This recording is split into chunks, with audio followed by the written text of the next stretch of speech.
Hello Stampers, and welcome to Laura's Stamp Pad. Today I wanted to show you a little tip on making the most of your ribbon, or perhaps using scraps of your ribbon, because of course the end of the roll happens and you only have an extra 4 inches, but that's not enough for your current project. So do you save it? Do you toss it? What do you do? If you're anything like me, you probably save it, but who knows if you'll ever actually use it. So I want to show you how I did these little ribbon loops to get that effect where it looks like it goes across, loop, loop, and then at the end.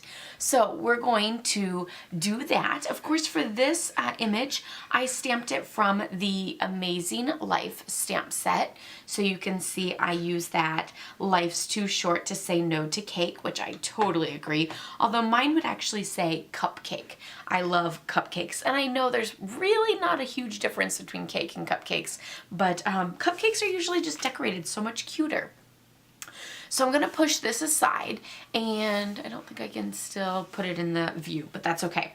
So here I have our Poppy Parade piece of cardstock, and I have our Classic Weave white ribbon. And I'm just going to show you how I got that look, and I'm going to use every bit that I can.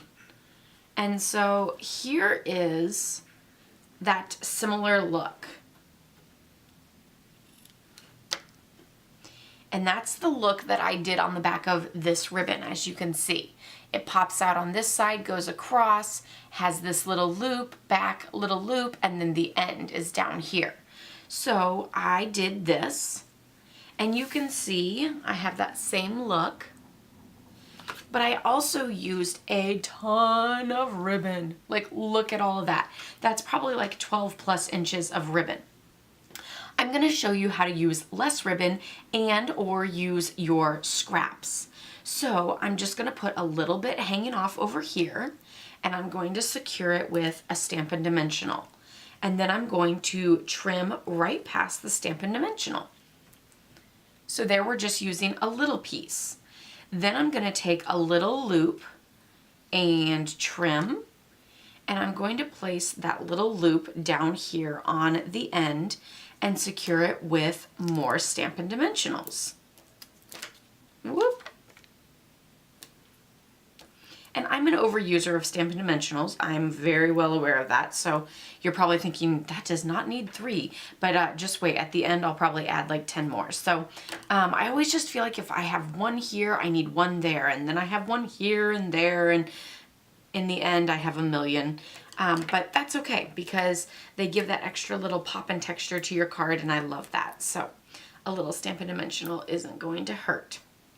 So there's another little loop. That one's a little bit smaller than that one, but that's okay. And then now we're just going to add that final little piece popping out here at the end. So there, I got that same fabulous look. And look how much ribbon I saved. Not even enough to be on camera. So I probably only used half of what I had originally cut, because I only used that little bit. Plus, it also makes it a little less bulky here behind your piece of cardstock. So that's super handy too. But I just used the little ends there, and like I said, these are perfect little scrap pieces that you might have laying around to be able to use to achieve this same look. Super, super cute.